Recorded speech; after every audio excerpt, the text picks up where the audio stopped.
Lalo pang tumitibay ang kooperasyon sa pagitan ng India at Pilipinas sa ikatlong araw ng state visit ni Pangulong Bongbong Marcos doon. Live mula sa India, nasa frontline ng balitang yan, si Mobile Journal Julie Baiza. Julie, paano inilarawan ni PBBM ang pagbisita niya dyan sa India?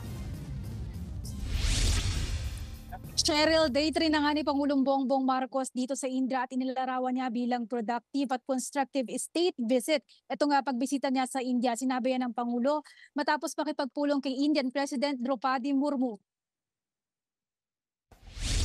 Nagkaroon ng bilateral meeting sina Pangulong Bongbong Marcos at Indian President Draupadi Murmu.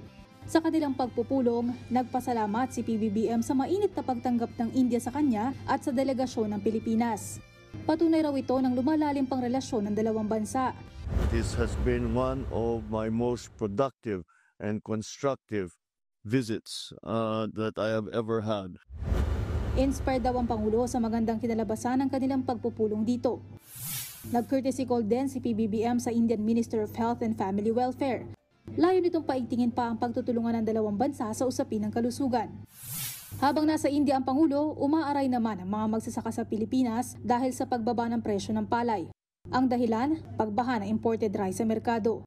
Para makatulong sa mga magsasaka, ipinag-utos ni Pangulong Bongbong Marcos na suspindihin ang pag-aangkat ng bigas sa loob ng 60 araw mula sa September 1. Ang isa pang nirerekomenda ng Department of Agriculture ay ang pagtaas ng taripa o buwis sa imported na bigas. Ayon kay PCO Secretary Dave Gomez, sinabi ng Pangulo na hindi pa ito ang tamang panahon para pag-usapan yan. Pag-aaralan daw muna ito. Pinalaga naman ng palasyo ang panukala ni Senador Kiko Pangilinan na tanggalan ng Pangulo ng kapangyarihan na mag-adjust ng taripa. Kapag ka po nagkaroon ng aberya, emergency, masyadong kakaroon po, mahihirapan po ang Pangulo na i-adjust ang presyo. Pagdating naman sa flood control projects, iginiit ng palasyo na hindi maglalabas ng pangalan si Pangulong Marcos ng mga dawit sa katiwalaan hanggat nag-iimbestiga pa. Hindi po siya maglalabas ng anumang mga listahan na hindi verified. Kung nangyayari man to sa mga nakaraang administrasyon, hindi po gagawin ng Pangulo yan. Kung seryoso sa press briefing si Palace Press Officer Claire Castro, iba naman ang aura niya nang makipagkantahan at sayawan sa Filipino community nitong Lunes. Game na kumanta si Yuse Claire ng Bongga Kaday. Bongga Kaday, Bongga Kaday, sige lang, itaas ang kilay. At nag-dancing queen pa. You can dance, you can jive, around the time of...